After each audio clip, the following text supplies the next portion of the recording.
Nos intervenants. Alors, asseyez-vous, je vais inviter Isabelle Boisard, Alban Baudry, Hélène Verstein, oui, on va lui donner à boire, et Dominique Duruschek à nous rejoindre sur scène. On peut les applaudir. On va attaquer la couche profonde, comme disait Philippe Moati maintenant. On va parler formation. Un petit signe de la main, et je vais vous présenter les uns et les autres. Isabelle Boisard, bonjour. Vous êtes directrice de l'Académie aux Galeries Lafayette. Pour info, les Galeries Lafayette emploient 12 000 collaborateurs en France, dont un tiers sont des conseillers de vente. Enjeu fort chez vous, embarquer l'ensemble du personnel sur la voie de la transformation digitale. On en saura plus dans un instant. Alban Baudry, un petit signe de la main. Vous êtes coordinateur national pour la formation, pour les hypermarchés Carrefour en France. Comme tout le monde le sait, Carrefour est un poids lourd de la grande distribution. 385 000 salariés dans le monde, 12 300 magasins, 100 millions de ménages clients, 88 milliards d'euros de chiffre d'affaires en 2017. C'est des chiffres qui donnent le tournis. Votre secteur d'activité étant en pleine mutation, former les collaborateurs, ce n'est pas une option, c'est une obligation. Hélène Verstein, bonjour, vous êtes directrice des ressources humaines chez Nocibé. Nocibé, c'est une chaîne de parfumerie créée en 84, 621 boutiques en France, 460 instituts de beauté, 4000 salariés. Et depuis 2014, vous appartenez au groupe allemand Douglas, qui est ni plus ni moins que le numéro 1 en Europe. Alors, comme avec les autres intervenants, on parlera beaucoup de formation et de formation diplômante que vous mettez en place, notamment pour vos conseillères beauté. Enfin, Dominique Duruschek, bonjour. Vous êtes directrice adjointe du CEPRO Stephenson. C'est un organisme de formation ici sur Paris, un organisme de formation continue pour les salariés, mais également un CFA pour les jeunes de 16 à 30 ans souhaitant rejoindre les métiers du commerce en votre compagnie. On verra tout à l'heure de quelle manière évoluent les formations pour répondre finalement aux attentes des employeurs et de leurs salariés, avec un petit focus particulier sur le e-learning ou les formations en ligne. Isabelle Boisard, on va commencer avec vous, si vous le voulez bien. Il y a quelques mois, vous avez lancé le passeport digital. C'est un parcours de formation 100% en ligne, original à bien des égards. Et pour bien comprendre de quoi il s'agit, je vous propose de découvrir de suite tout cela en images. Magnéto. Dans un monde en constante évolution, dans un monde où les nouvelles technologies prennent le pouvoir, dans un monde qui devient digital, il est le seul qui pourra vous aider à garder le contrôle de votre identité numérique.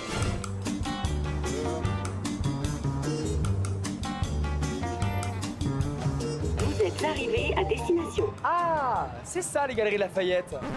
Mais non, c'est le printemps ça. Ah, super, merci Google Maps. Tournez à gauche. Bon, Galeries Lafayette, me voici.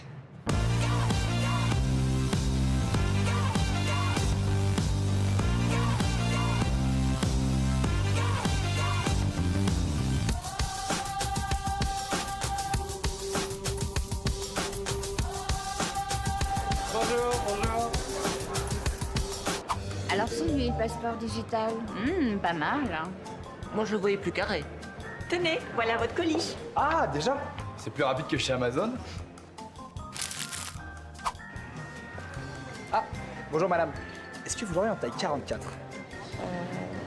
Axia, ça ne va pas? Si, mais c'est mieux sur une femme. Au revoir, monsieur. Au revoir. Moi, j'aime bien. Excusez-moi, monsieur. Je peux voir votre ticket de caisse, s'il vous plaît? Sérieux? Oui. Tu connais pas les cartes à puce, paiement sans contact, RFID RFID? Ah oui, à l'ARFID, mec. Bon, je te laisse réfléchir. La caisse, c'est par là. Hein? Allez.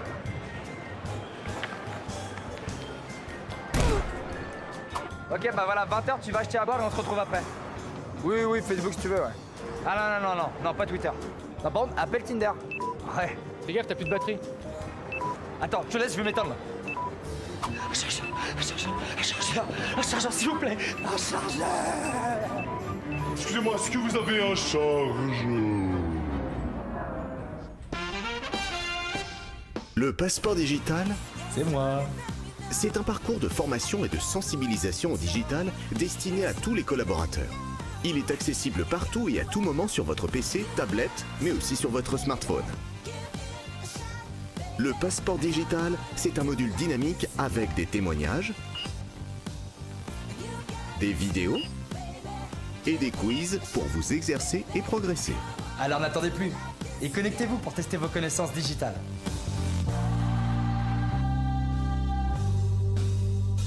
Voilà, c'était le lancement du passeport digital, une formation que vous avez mis en place. C'était normal d'utiliser pour vous l'humour, un ton décalé comme ça? Oui, parce que je crois que depuis ce qu'on entend, depuis le début d'après-midi, le numérique, ça peut faire peur, ça peut aussi renvoyer beaucoup d'inquiétudes, en tout cas sur les métiers du commerce. Et le rôle de la formation, c'est de donner envie et de sortir un peu des cadres, de cadres bien structurés. Et donc, on a voulu, c'est volontaire, d'aller chercher le côté très décalé du passeport digital.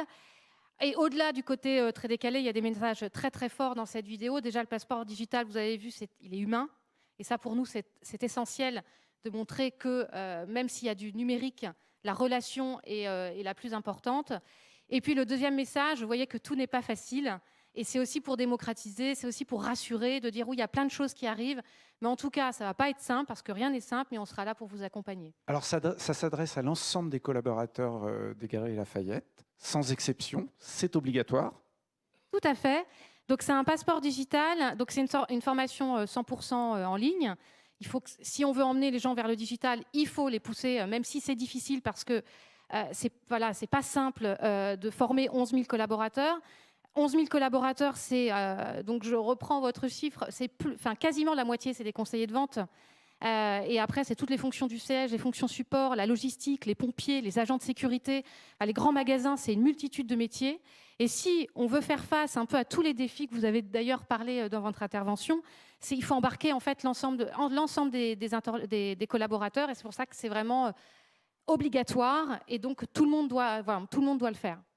Alors, pour donner envie à vos collaborateurs justement de suivre cette formation, vous avez décidé de miser sur la série. C'est des épisodes, ça s'enchaîne les uns derrière les autres. On s'auto-évalue finalement, c'est ça? On va voir quelques images des différentes saisons qui vont s'enchaîner. Le dispositif de communication pour donner envie à nos collaborateurs d'aller faire leur épisode. Alors, effectivement, il faut donner envie. Vous avez dit qu'il faut donner du pouvoir d'agir. Si on veut que les gens rentrent en action, il faut qu'ils comprennent, il faut qu'il y ait du sens et il faut qu'ils aient envie d'avancer. Donc c'est vrai qu'on a mis un dispositif de com très fort autour du passeport digital et j'ai oublié votre question. C'est une série. Voilà. Et donc du coup, on s'est inspiré de quelque chose qui est très en vogue en ce moment. C'est les séries. Tout le monde. L'épisode numéro 1, c'est quoi? Comment? L'épisode numéro 1, c'est quoi alors? Alors l'épisode numéro 1, c'est l'auto-évaluation. Donc en fait, c'est le choix du parcours. C'est-à-dire qu'on va demander à nos collaborateurs, aux 11 000 collaborateurs, on leur a demandé de répondre à un questionnaire de 20 questions qui allait évaluer en fait leur niveau de connaissance autour du digital. Et en fonction de leur score, ils allaient être attribués en fait un parcours. Donc il y a 3 parcours en fonction de votre profil. Quelques mots quand même sur ces profils. C'est pas facile de faire cette transformation. On a quand même des générations qui se croisent actuellement dans le monde du travail. On a des personnes qui sont très très loin du digital, qui ne sont pas habituées au quotidien à l'utiliser et qui n'ont pas forcément non plus envie, mais pourtant ils travaillent dans le monde du retail, qui est face à de grandes transformations. Donc nous, on les a appelés les distants, donc c'est Gontran dans notre parcours digital. Voilà, on a les plus contraints, c'est-à-dire qu'ils ne sont pas contre, mais en tout cas, ils ont besoin d'être accompagnés. Donc c'est nos firmins, donc ils vont suivre le parcours de firmins. Et puis on a ceux qui sont proches des natifs, c'est-à-dire que le téléphone portable aujourd'hui est le prolongement de la main. On ne peut pas s'en séparer. Donc, c'est à la fois les natifs, mais aussi ceux qui sont très, très actifs. Donc, eux, ils suivent le parcours d'Olive. Alors, Isabelle, c'est quoi la finalité? C'est de faire en sorte que le collaborateur soit au même niveau que son client, c'est-à-dire qu'il soit aussi adepte des nouvelles technologies? Ou alors, c'est qui multiplie les ventes. Qu'est-ce que vous attendez de cette formation? C'est un peu tout ça, en fait, si je reprends, ce que vous avez dit qui permet de bien illustrer. Il faut savoir maîtriser les données, il faut savoir les utiliser, il faut développer le contact, il faut être expert de l'offre, il faut être expert de la relation, il faut raconter un storytelling. Enfin, voilà, le métier de demain est... C'est un mouton à 5 pattes, ça. Comment ? C'est un mouton à 5 pattes. Tout à fait. Donc, il faut les aider. Ouais. Et c'est vrai que le passeport digital, dans l'ambition qu'on a, donc 11 000 collaborateurs, j'ai entendu aussi 21 000. Enfin, ça se décrète pas. On ne peut pas dire voilà, on peut tout changer. Donc il faut y aller. Il faut accepter d'y aller par palier. Alors pourquoi vous avez fait tous les collaborateurs? On pourrait imaginer de faire uniquement les conseillers de vente, puisque ce sont les premiers au contact des clients. Parce que la transformation digitale, c'est le grand magasin, c'est le commerce. Donc si vous oubliez quelqu'un en chemin, on parlait de train tout à l'heure, si vous embarquez pas tout le monde, vous pouvez avoir aussi une incompréhension, un retard. Il faut absolument embarquer tout le monde dans l'aventure. Alors le premier épisode de la série, c'est auto-évaluation sur ce qu'on sait en matière de digital. Et puis ensuite, on va se diriger vers quoi? Et après, vous avez 4 autres épisodes. Donc rapidement, c'est l'omnicanal. C'est-à-dire, on entend beaucoup parler de l'omnicanal, mais c'est quoi? Avec beaucoup d'illustrations, donc le retail autour de moi, le retail dans le commerce et surtout le retail responsable. Parce que ça aussi, c'est très très important d'avoir conscience de l'impact du numérique sur la responsabilité des entreprises.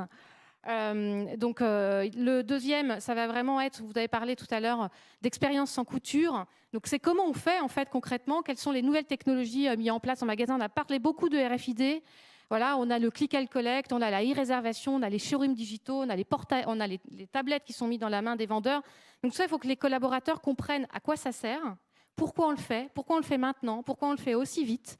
Il faut que l'ensemble de nos collaborateurs acquièrent un vocabulaire ils comprennent ce que veut dire web to store, store to web, parce qu'il y avait trop de disparités en fait dans l'ensemble des équipes. C'est pour ça qu'on parle des 11 000 collaborateurs. Et nous, notre objectif, c'est de créer de l'engagement, de l'envie, qu'ils agissent, qu'ils innovent, au profit évidemment du développement des grands magasins, parce que nous y croyons beaucoup encore, les grands magasins. Notre président dit, nous serons encore là dans 100 ans. Alban Baudry, ça pourrait donner des idées de nouvelles formations du côté de chez Carrefour? Bonjour à tous. Alors, on a effectivement aussi un programme digital et avec aussi une approche humoristique, parce qu'aujourd'hui, effectivement, ça fait partie des enjeux de l'entreprise. Ça a été évoqué tout à l'heure. Les outils digitaux débarquent effectivement aussi bien en tant qu'utilisation d'outils au quotidien, c'est-à-dire qu'aujourd'hui, il n'y a plus de caisse enregistreuse, c'est des écrans tactiles. Aujourd'hui, les passages des commandes, c'est fini. Le listing de 550 pages, aujourd'hui, c'est des ping-pads, voire pour certains des tablettes. Donc, il y a aussi un double enjeu sur le digital. On en a parlé, il y a l'enjeu de la relation client qui va se digitaliser, et puis la digitalisation des points de vente. Et puis, il y a un enjeu qui, là, est beaucoup plus profond et beaucoup plus essentiel pour nous, qui rejoint l'optimisation finalement des compétences, des savoir-faire et de la baisse des coûts, c'est amener nos collaborateurs à utiliser des outils digitaux au quotidien, parce qu'aujourd'hui, c'est le moyen de maintenir un certain modèle peut-être, mais en tout cas de travailler sur les coûts, sur la disponibilité des produits et sur l'ensemble du système qui reste quand même aujourd'hui quelque part un basique du métier. Je crois que moi, je remercie la présentation qui a été faite, mais à chaque fois que je vous écoute, je me dis, mince, ce soir, j'ai plus de boulot, quoi. Pourquoi? Parce que, en fait, le commerce de masse, certes, il va amener à évoluer, mais ses fondements, eux, restent aussi, et vont peut-être trop lentement d'ailleurs. Vous disiez chez vous que vous seriez encore là dans 100 ans. J'espère également que Carrefour sera là dans 100 ans, même si la forme sera différente. En tout cas, ce que je crois et ce qu'on croit à l'intérieur, c'est que la manière de faire va être différente et que là, du coup, nécessairement, il va y avoir des gains de productivité à aller chercher et que les outils digitaux sont des clés pour y arriver, parce qu'aujourd'hui, sur certains process, il n'y a pas mieux.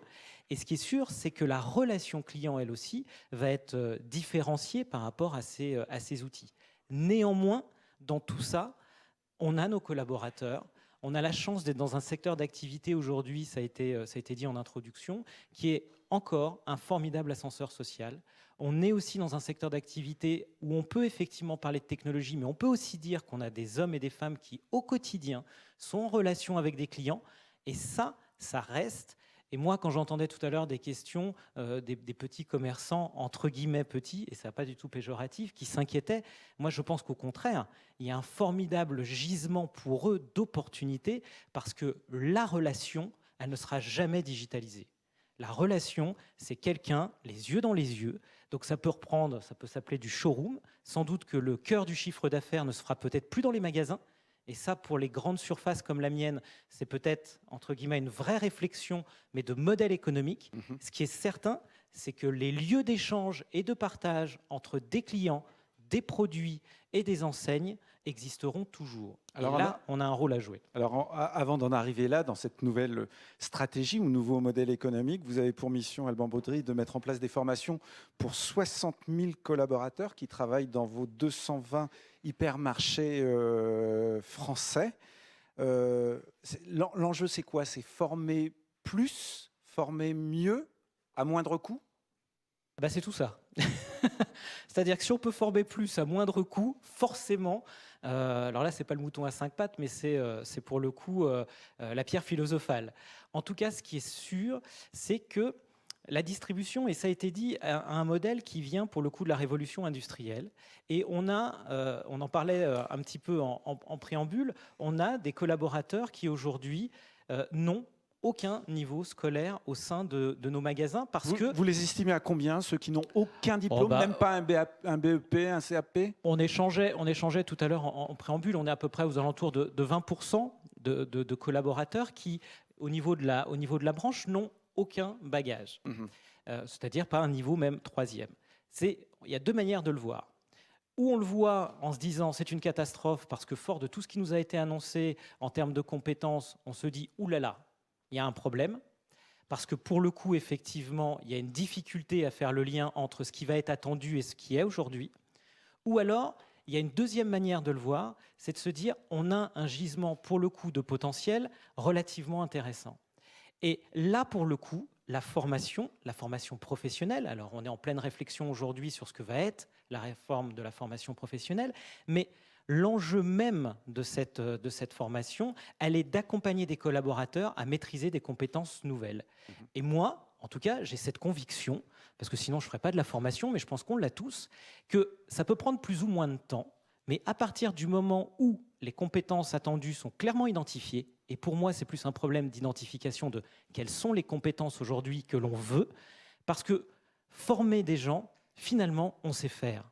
Les outils, ils existent. Les méthodes, on les connaît. On peut même aller aujourd'hui sur des capacités d'apprendre avec le développement de tout ce qu'on connaît sur les neurosciences. Finalement, ce qu'on a besoin de savoir, c'est quelle est la cartographie. Et finalement, moi, ce que je demande à mes dirigeants, c'est dites-moi, c'est quoi le modèle de Carrefour demain? Quelles sont les compétences dont vous avez demain besoin? Parce que moi, à la direction formation, mon rôle à moi, et de faire le gap entre les deux et de définir quels sont les bons chemins à suivre. Mais l'idée qu'il faut avoir une télécommande à humain, elle n'existe pas. C'est une illusion. Donc ça veut dire qu'on va avoir des collaborateurs qu'il va falloir accompagner parce que chez Carrefour Hypermarché, c'est 18 000 assistantes de caisse. Si demain je passe en RFID, je fais quoi de ces assistantes de caisse, même si on m'explique qu'il va falloir faire effectivement de la relation client. L'enjeu, il est à la fois sociétale et en même temps, il y a une responsabilité de l'ensemble du commerce de détail d'être un levier de croissance, entre guillemets, pour des emplois, d'accompagner des jeunes pour qui c'est une vraie opportunité. Et je pense qu'on a un vrai travail collectif de revalorisation de ce qu'est le métier. Et moi, l'opportunité que j'y vois, c'est que tout ce que vous me dites, quand je vais au salon de l'étudiant, quand je vais dans des écoles de commerce, je peux expliquer que ce métier, il est d'une richesse absolue. Et que du coup, ce qui est vrai aujourd'hui, ça va être à eux demain de le construire, leur métier. Parce que ça va être plus simplement d'encaisser, ça va être plus simplement d'être mis en rayon ou de commander, ça va être de faire un vrai métier de relation. Et au fond, la seule compétence dont j'ai besoin aujourd'hui, je sais, c'est des compétences de commerçant. Ça reste. Et pour moi, ça me rassure. Après, techniquement, on va les accompagner. Mais si à la base, on a des vrais commerçants, là, pour le coup, je pense qu'on a de beaux jours devant nous, quoi qu'il arrive. Alban Baudry, on va dire deux mots sur une des formations que vous avez mis en place, justement pour les collaborateurs pas ou peu diplômés. Cette formation, elle a été mise en place avec votre branche professionnelle. Ça s'appelle le CLEA. C'est quoi le CLEA en deux mots, très rapidement? Le CLEA, c'est un socle minimum de compétences. C'est-à-dire que ça a été déterminé par l'ensemble des branches professionnelles et c'est une validation qui permet d'identifier finalement un socle minimum de compétences sur un certain nombre de choses qui sont la pratique du français, la pratique des mathématiques, mais aussi la capacité de travailler en équipe, la capacité d'aller chercher l'information.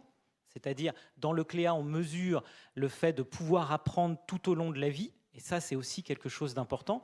Globalement, vous avez 7 blocs de compétences qui correspondent, moi je dirais, au minimum vital pour aujourd'hui, dans la société, pouvoir bâtir son parcours professionnel. D'accord. Donc des éléments aussi symboliques que l'apprentissage du français, des mathématiques, des choses très simples.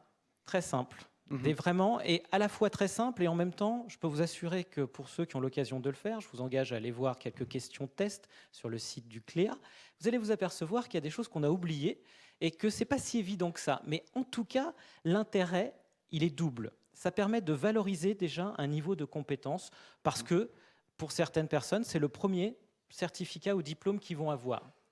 Et la deuxième chose, ça permet de bâtir, et là j'espère que ça fera partie des réflexions sur la formation professionnelle, mais ça permet de bâtir un parcours de formation individualisé. D'accord, ça engage le collaborateur sur un certain nombre de mois, voire d'années, c'est ça? Exactement. C'est-à-dire qu'au fond, que je réussisse ou pas mon test, que j'ai ou pas le niveau, je dirais que ce n'est pas l'enjeu. C'est-à-dire qu'à partir de là, ça me permet de savoir où j'ai besoin de travailler. Et c'est difficile d'aller former quelqu'un au digital s'il a une mauvaise compréhension entre guillemets du français, voire s'il n'est pas capable de calculer certaines choses. Quelque part, on ne devrait pas avoir besoin d'entreprise de faire ça si on avait le système scolaire idéal qu'on attendait tous, avec des collaborateurs qui sachent lire, écrire, compter merveilleusement bien, parler, présenter, être disponible, tout ce qu'on veut. Sauf qu'aujourd'hui, ce n'est pas le cas. Et donc, on a, avant d'aller chercher des plans de formation, moi je veux accompagner les 50 000 collaborateurs, il faut que je sache de quoi ils ont besoin. Et le CLEA, c'est la première brique. Et ensuite, on va pouvoir bâtir pas mal de choses. Pour moi, et pour simplifier pour ceux qui ne connaissent pas bien le CLEA, c'est la capacité à pouvoir suivre une formation professionnelle. Ça veut dire que si j'inscris quelqu'un qui a le CLEA, je sais que c'est une formation qui va lui profiter parce que je sais qu'il peut comprendre une instruction, il peut suivre, entre guillemets, un process, et que ça, déjà, il a ce niveau-là. Et je dirais qu'à partir de là, c'est gagné. C'est pas obligatoire chez vous, le CLEA, c'est sur la base du volontariat. C'est totalement sur la base du volontariat. Donc on a été en phase de test sur l'année 2017. On va l'élargir et l'ambition, c'est que toutes les personnes qui le souhaitent puissent à un moment donné aller chercher. Et je dirais que c'est la première étape. Ça a été évoqué aussi sur le digital, mais au fond, c'est la première étape vers la curiosité intellectuelle dont on a besoin. Quelqu'un qui a envie de savoir où il en est, ça veut dire qu'il a compris que dans les années à venir, il allait devoir développer des compétences qu'il ne maîtrise pas encore. Et là encore, c'est du travail d'accompagnement et c'est du travail aussi, je dirais presque de management. Je suis désolé de le dire, mais un des grands oubliés de ce qu'on a dit, c'est le management de proximité. Et je crois qu'on a vraiment un besoin dans notre branche et dans le commerce de détail de managers opérationnels de qualité qui accompagnent les équipes et qui sachent les faire grandir. Parce que les formations, on ne pourra pas faire que du e-learning. Les formations terrain, le tutorat, l'accompagnement sont des éléments qui permettent de faire grandir les gens et c'est important. Hélène Weinstein, vous êtes directrice des ressources humaines donc chez Nocibé. Chez vous, la grande majorité du personnel travaille en magasin et à 97%, c'est du personnel féminin, souvent peu diplômé, avec un niveau CAP ou BEP, voire sans diplôme. Et pour toutes ces conseillères beauté, vous avez mis en place une formation spécifique qui a démarré il y a 15 mois, qui se terminera prochainement, en septembre prochain. En 2 mots, c'est quoi cette formation? Et puis, quelle était votre ambition? Alors en 2 mots, c'est déjà un des nombreux parcours puisque c'est le 3e parcours qui s'adresse à nos collaborateurs du terrain. L'objectif est multiple en fait. Moi j'ai pour habitude de parler d'un dispositif gagnant-gagnant dans la mesure où les conseillers, alors c'est vrai qu'on ne parle pas de vendeurs ni de vendeuses chez Nocibé, mais de conseillers de vente, conseillers beauté plus exactement. Les conseillers en fait vont déjà acquérir un diplôme. Et c'est vrai qu'on disait on va avoir une grande majorité de collaborateurs qui sont très peu diplômés. Et le fait de leur donner la possibilité d'acquérir ce diplôme va déjà développer une énorme fierté. Et donc j'ai moi énormément de témoignages de personnes qui, après coup, m'envoient un message en me disant qu'elles sont très fières de passer ce diplôme et qu'elles remercient l'entreprise de leur donner cette possibilité-là. Aussi... Votre voisin, Alban Baudry, parlait d'ascenseur social. C'est oui, une manière de les faire progresser. Oui. Oui. Alors, c'est aussi une manière pour celles qui le souhaitent, puisque voilà, c'est pas forcément une volonté partagée, mais c'est aussi une possibilité d'évoluer. Donc, il y a de multiples possibilités d'évoluer jusqu'au poste de responsable de magasin, directeur de région, si on reste sur le réseau. Donc, effectivement, c'est une possibilité de se développer. Et pour l'entreprise, c'est bien entendu une façon d'apporter une professionnalisation des équipes et donc un service aux clients. Donc, on a ce dispositif est extrêmement intéressant puisqu'il s'appuie sur un serviciel que nous avons construit avec les équipes, puisque initialement, on va dire que toutes les équipes ont de très bonnes idées, c'est-à-dire que dans nos 600 magasins, nos 600 points de vente, nous avons énormément d'initiatives locales et il se trouve que quand on est une enseigne digne de ce nom, l'unisson est important, il faut parler aux clients à l'unisson. Et donc, on a construit avec les équipes des rituels qui sont finalement partagés dans l'ensemble de nos magasins.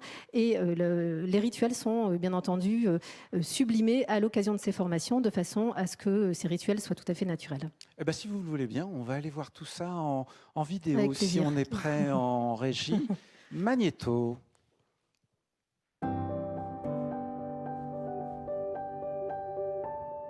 Je suis de formation esthétique à la base, donc ce qui me plaît aussi dans mon travail au quotidien, c'est déjà de partager mon expertise soin tous les jours avec mes clientes pour leur faire vivre une shopping expérience hors du commun, à travers des rituels, à travers des attitudes. On les surprend en leur offrant un ruban parfumé pour leur faire découvrir soit le parfum coup de cœur du moment, soit leur remettre leur ruban avec leur parfum préféré dessus. On s'intéresse beaucoup à eux, on leur pose des questions pour avoir un conseil très adapté et un conseil personnalisé. La notion de plaisir est très importante chez Nocibé. Donc on découvre les textures, on fait des expériences olfactives, on respire des nouvelles senteurs, on leur donne des astuces, nos astuces qui font notre différence. Alors avec nos équipes Nocibé, on essaye d'être fidèles à nos valeurs. Donc ça se passe comme pour les clientes. On a vraiment une relation de confiance, d'écoute et de partage. Et ça, c'est très important de se respecter mutuellement et d'être à l'écoute de l'autre.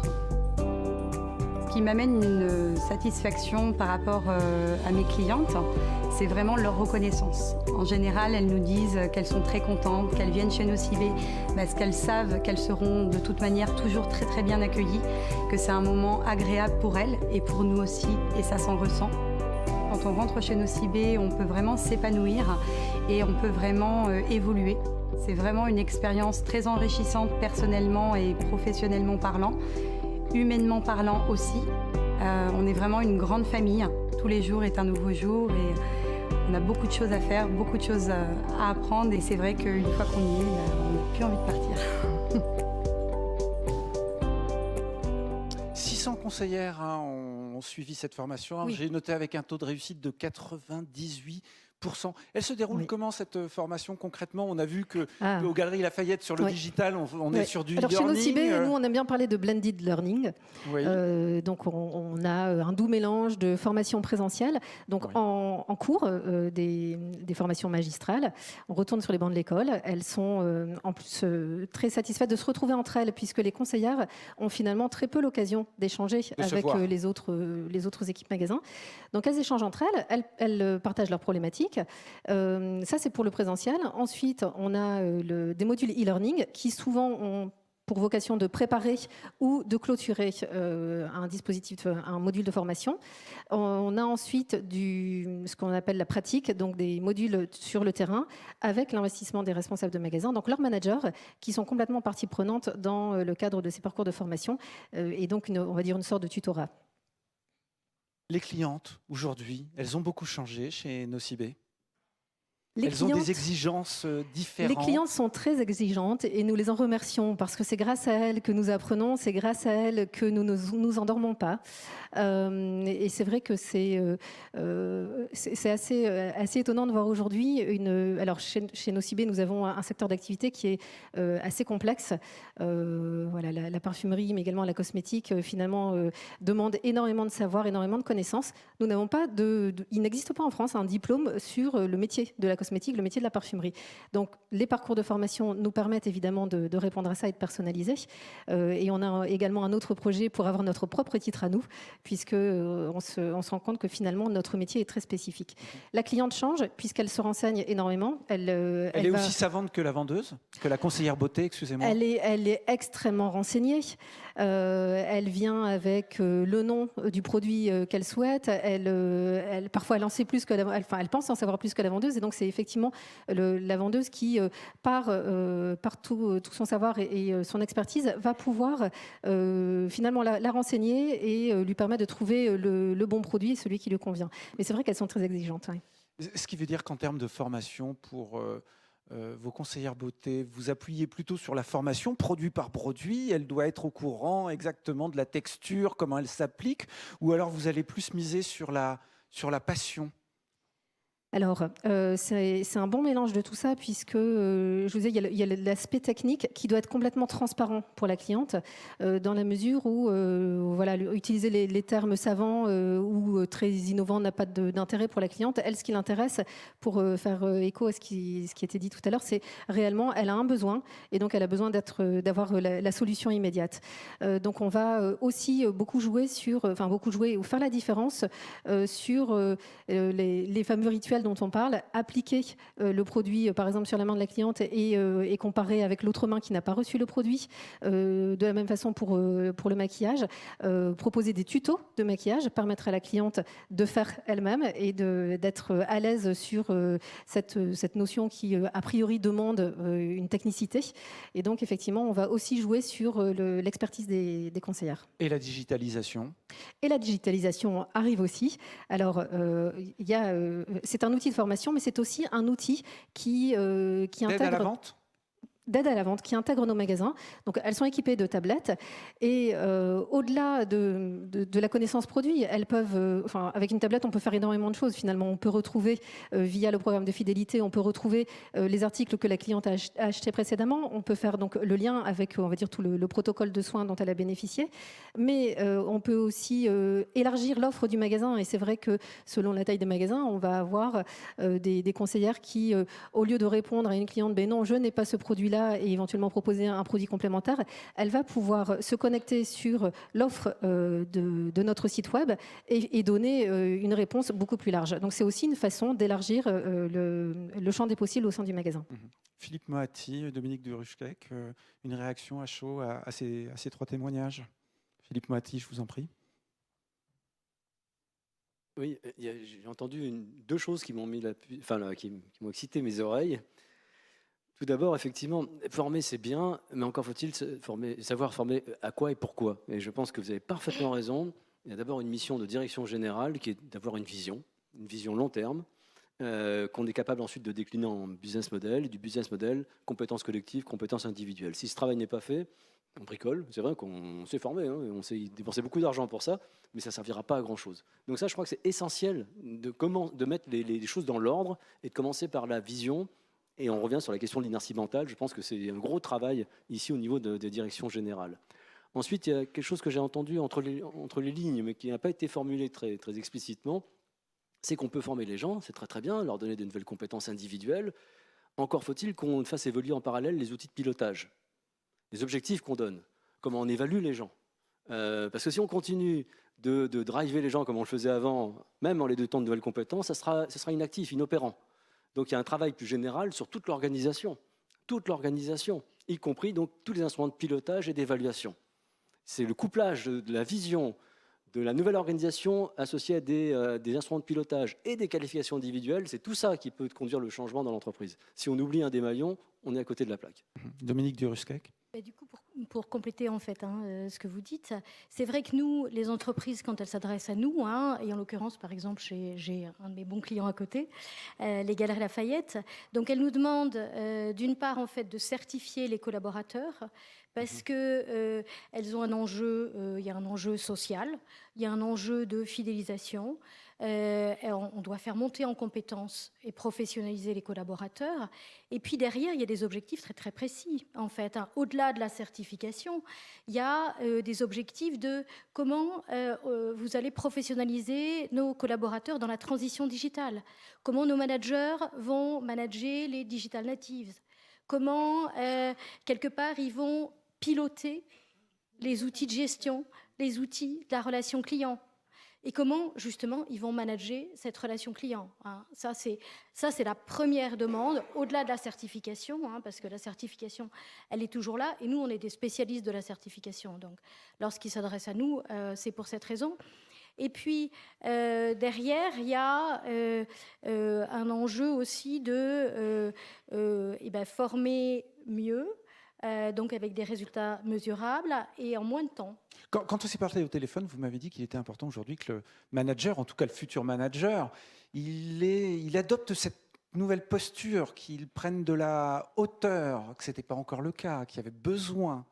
Alors, effectivement, parce que donc aujourd'hui, ce qu'on propose, ce sont des parcours en blended learning, avec des parcours articulés un petit peu de la même façon, avec une logique de pédagogie inversée, c'est-à-dire que le collaborateur va être déjà impliqué en amont, parce qu'il va voir les grains e-learning, où il va utiliser un jeu pédagogique. Ensuite, il va arriver en présentiel, et là, du coup, le présentiel qui est plus court, va devoir être très événementiel, c'est-à-dire qu'il faut que le présentiel soit une fête, parce que nous, on ne forme pas les managers de haut niveau qui ont déjà Bac+5. Nous, on forme plutôt les Bac-5, on forme les 20% qui n'ont pas de qualification ou les 20% au-dessus qui ont des qualifications, mais qui ont réellement besoin de s'adapter à leur poste. Donc, nous, il faut qu'ils aient envie de venir en formation. Il faut qu'on leur fasse vivre une expérience mémorable et une expérience identique à celle qu'ils vont faire vivre à leurs clients.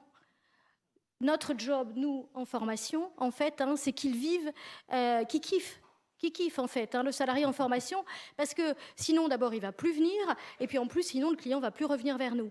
Et puis derrière, alors sur le manager, on doit le faire monter en compétences sur ces fameuses compétences émotionnelles, sur son leadership, voilà.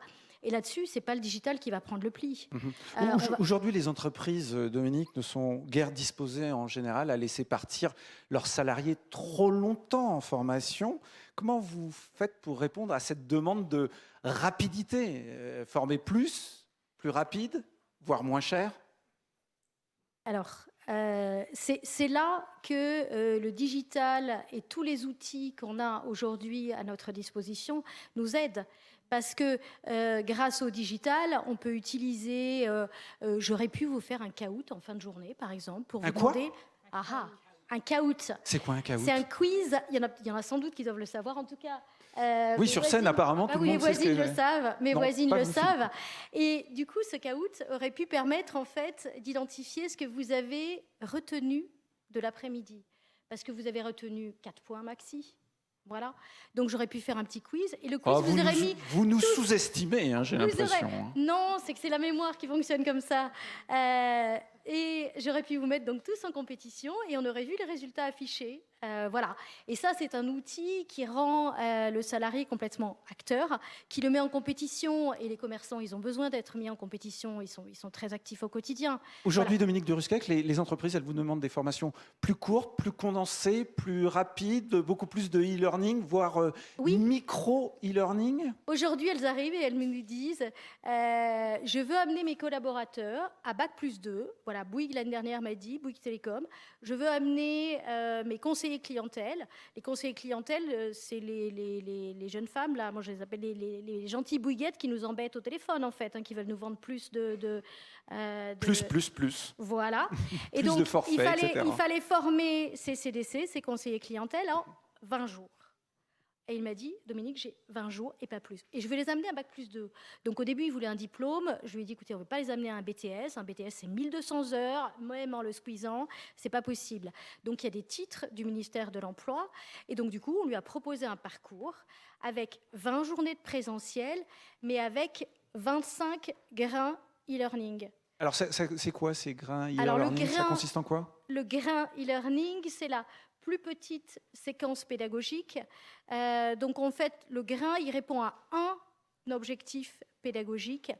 Et l'idée du grain, c'est que c'est une séquence qui dure maximum 10 minutes, parce qu'on sait que 10 minutes, c'est le maximum d'attention que vous allez avoir. Après, vous allez continuer à écouter, bien évidemment, mais dans ces 10 premières minutes, vous serez très concentré et vous allez mémoriser.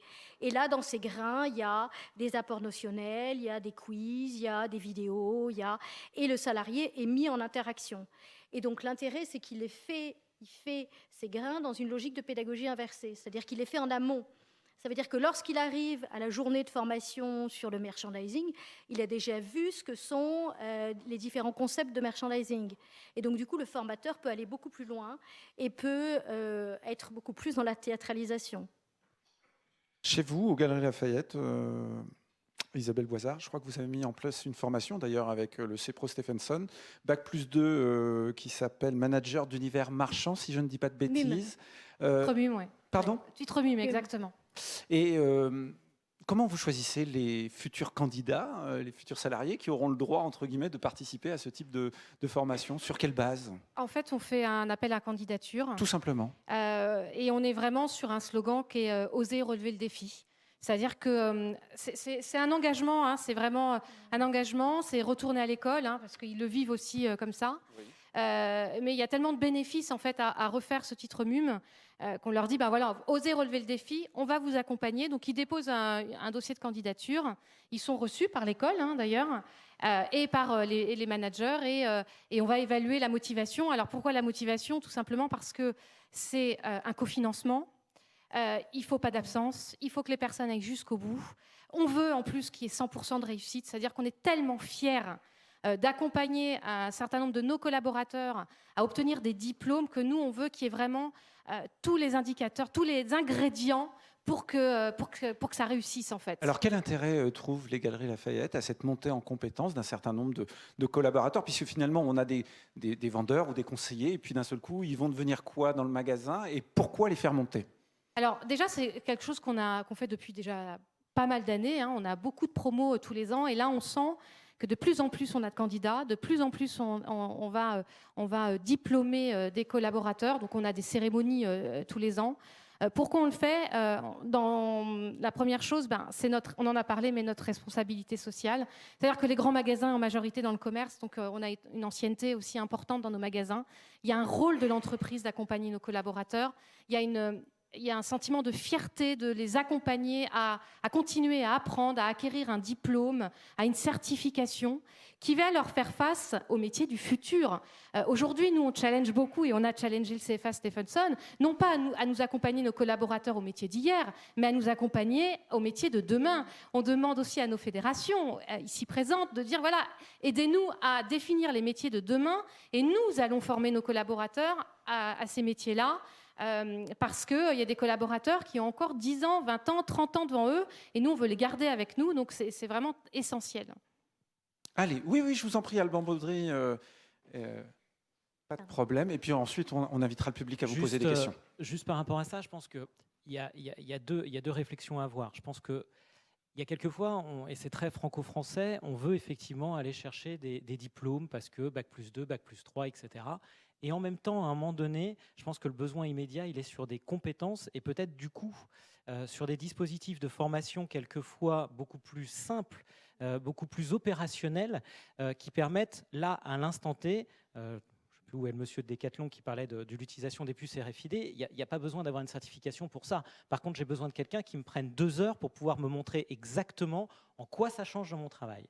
Et du coup, dans les dispositifs, après, je pense que aller chercher le titre, une fois que j'ai la compétence, ça, pour le coup, c'est plutôt bien fait et c'est utiliser ce qui est assez peu utilisé dans les entreprises aujourd'hui, c'est tout ce qui est le VAE.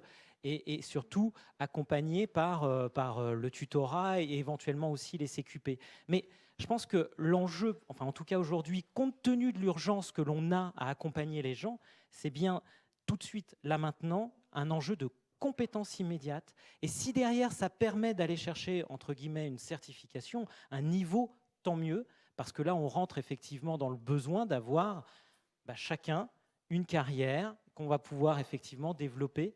Et ça, c'est tout un travail aussi pédagogique qu'on doit faire, c'est qu'à l'entreprise, la possibilité de communiquer sur les compétences et d'accompagner les collaborateurs, mais ça n'est qu'un maillon du parcours et de la curiosité intellectuelle qui était évoquée, de chercher à grandir dans son métier. Et là, par contre, on doit accompagner nos collaborateurs à prendre de la hauteur et à voir leur carrière à 15, 20 ans peut-être, et en se disant que là, ils ont besoin de maîtriser des compétences nouvelles. Mais il y a bien les deux. Pour moi, il y a là maintenant, et puis il y a l'aspect qu'on doit travailler sur la durée. Et Hervé Dallouin, il est encore parmi nous. Voilà, vous pourriez allumer juste votre micro, Hervé Dallouin. La formation RFID, elle s'est faite directement au magasin pendant 2 heures. Comment ça s'est passé? Donc oui, tout à fait. Oula, pardon. Oui, vous m'entendez bien? Oui, très très bien, on vous entend. Donc même un peu trop bien, je vais me reculer un petit peu. Voilà. Donc il y avait une formation qui a été, parce que nous, notre problématique était de former dans 40 pays différents, en même temps, sur une même technologie. Donc en fait, on a fait des e-learning dans toutes les langues utilisées en Decathlon, qui étaient disponibles en fait sur le site intranet. Et en fait, les collaborateurs se sont formés par rapport à leur emploi du temps.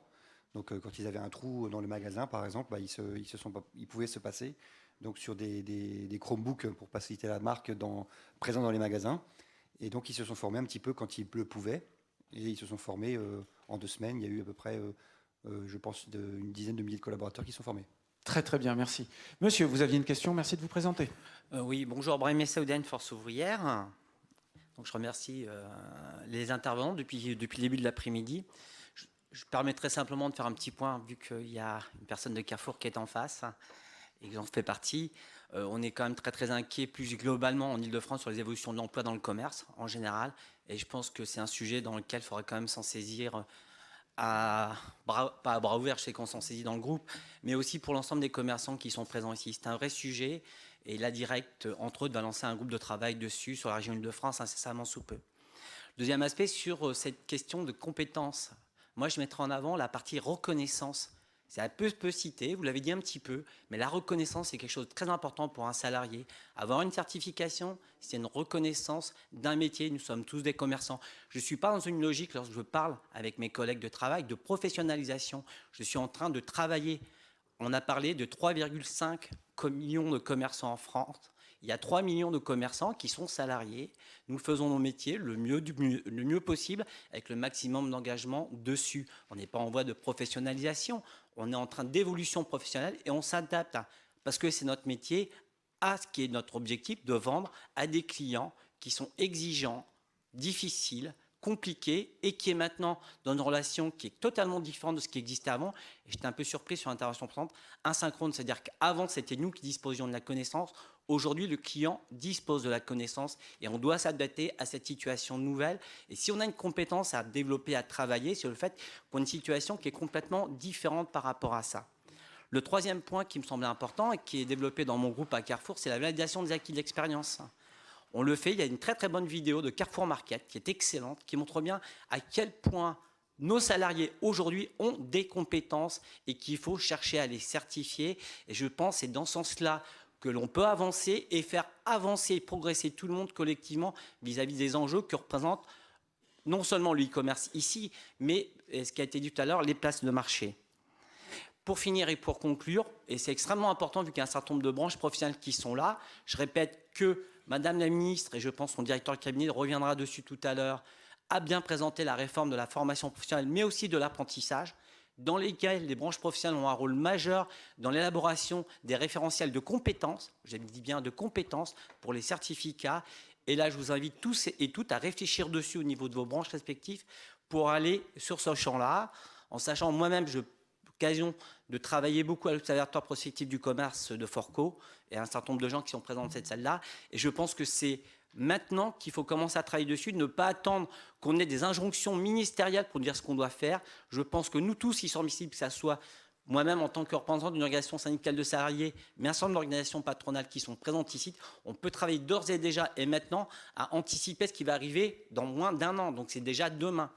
Et je suis toujours dans une logique, et je suis toujours très surpris quand j'entends les gens me parler de prospective. Moi, ma logique à moi, c'est à 5 ans.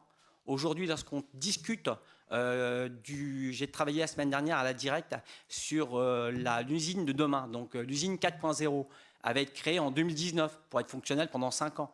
Dans 10 ans, on parlera d'autre chose. Donc la question, c'est vraiment cette capacité. Je pense que dans le socle CLEA, donc le socle de compétences, un des aspects le plus importants qu'on a du mal à traiter, c'est apprendre et apprendre. Et là, c'est là-dessus qu'il faut travailler, qui va dans votre sens. Merci, monsieur, pour votre témoignage. Si vous avez envie de réagir, n'hésitez pas. Puis on prendra d'autres questions. Allez-y, Dominique Deloche. Oui, du coup, est-ce que je vais compléter, en fait, ce que vous dites. Nous, on accompagne en validation des acquis de l'expérience depuis 18 ans. Et pour compléter ce que vous dites, c'est que aussi bien la validation des acquis que la certification, effectivement, il y a un enjeu de reconnaissance qui est essentiel pour le collaborateur, qui est essentiel, de reconnaissance, de fidélisation, mais surtout derrière, la démarche de VAE et la démarche du parcours de formation vont le faire monter en compétences. Et derrière, il y a un avant et un après. Le collaborateur, c'est plus du tout le même, y compris dans une démarche de VAE, parce qu'il a revisité son métier, et puis parce qu'il s'aperçoit des enjeux, et parce que, pour le coup, il prend en main tous les outils, Word, Excel, et pour un commerçant, c'est pas toujours évident. Donc, la démarche de VAE et la démarche de parcours, il y a une véritable montée en compétences. Le collaborateur n'est pas le même à l'issue du parcours. Philippe Moati ? Ah, Alban Baudry, oui, non, un point. Juste pour compléter par rapport à ça, je pense que du coup, la lisibilité qu'il faut en avoir, c'est d'avoir pour le coup une vraie progression et un vrai parcours qui peut commencer effectivement par des formations et qui va se terminer derrière peut-être par une VAE si le collaborateur le souhaite. Il faut voir quand même que le dispositif VAE est quelque chose de relativement lourd et finalement d'assez paradoxal, c'est-à-dire qu'on demande à quelqu'un de justifier et de faire la preuve de compétences qu'il maîtrise. Mais la justification, elle se fait par écrit. C'est-à-dire que là, c'est quelque part tout le paradoxe, c'est-à-dire qu'on évalue la capacité de maîtriser une compétence sur la capacité à la raconter. Et là, pour le coup, ça nécessite effectivement d'accompagner progressivement sur cette VAE qui est un formidable outil et effectivement que l'on porte. Mais je pense qu'il ne faut pas opposer les dispositifs et au contraire, les voir dans une vraie progression avec peut-être un socle CLEA, peut-être après avec un CQP, peut-être après avec quelqu'un qui va aller du coup vers une VAE pour valider un diplôme. Et c'est cette logique-là, sur la durée, qui est intéressante. Philippe Moati. Oui, je voudrais rebondir sur le terme de reconnaissance qui a été prononcé. Dans le monde d'hier, ce qui permettait de mobiliser la main-d'œuvre, c'était quand même l'ascenseur social. C'est-à-dire que dans un secteur en très forte croissance, on travaillait dur à la base, la pyramide était assez effilée, mais comme il y avait de la croissance, ça aspirait. Et on pouvait arriver jusqu'au comité de direction du groupe que vous connaissez bien. 80% de promotion interne. Absolument. Sur les postes de direction. Sauf qu'il y a moins de croissance. Il y a beaucoup moins de croissance et on est toujours sur des organigrammes très, très plats. Donc comment on mobilise pas seulement la main-d'œuvre, cette fois-ci, le cerveau d'œuvre, l'intelligence, etc., quand les perspectives d'évolution de carrière se tarissent, sachant qu'en plus les postes plus gradés deviennent beaucoup plus techniques et beaucoup moins accessible à ceux qui partent de la base. Si vous posez la question, c'est que vous avez des éléments de réponse. Non, je pense que le terme il est dans reconnaissance. Je pense qu'il faut donner, dans les deux sens du terme, reconnaissance de la qualification pour doter les collaborateurs d'un capital humain qui est monnayable à l'extérieur. Qu'ils s'enrichissent dans l'entreprise, qu'ils se valorisent. Et reconnaissance du travail, tout simplement, au quotidien. Parce que ce qu'on ne peut pas offrir en dynamique, au moins, on le remplit de sens. C'est-à-dire qu'il y a un plaisir à travailler parce qu'on comprend pourquoi on travaille, parce qu'il y a des gratifications au quotidien, même s'il n'y a pas d'évolution de carrière. Je pense que c'est une réflexion qui va s'imposer à vous avec une extrême violence, jouer sur cette reconnaissance pour arriver à mobiliser les gens dans un contexte de croissance ralentie. Allez, encore une ou deux questions avant de conclure cette journée. Vous levez la main, on vous donne un micro. Hop là, merci monsieur, excusez-moi. Appuyez sur le micro. Il faut que ça soit au rouge. Merci de vous présenter. Christian Guèze, conseiller municipal d'une petite ville, Saint-Nom-la-Bretèche, dans les Yvelines. Ce n'est pas une question, c'est simplement une remarque. Une remarque que je veux gentille. Ça, quand on commence comme ça, en règle générale, c'est qu'il y a une pique derrière. Hein. Oui. J'ai entendu des discours passionnants qui m'ont beaucoup intéressé. Simplement, bon, il y a beaucoup d'experts qui se sont exprimés, mais j'ai été étonné du nombre d'anglicismes qui ont été prononcés. Bon, alors je sais que chaque métier a son propre vocabulaire. J'ai simplement noté quelques anglicismes. On va y passer la soirée, je crois. Oh non, on va se limiter à 5 ou 6. On a parlé de storytelling, d'empowerment. En français, ça veut dire empowermenter, hein, d'easy shopping, de shopping experience, de blended learning, et bien entendu d'e-learning, sans oublier le ProBook. Je pense que, enfin, j'ai envie de... On pourrait s'améliorer, c'est ce que vous êtes en train de nous dire. Non, j'ai envie simplement de vous dire que si pour réinventer le commerce, le commerçant parlait la langue de son client. Voilà.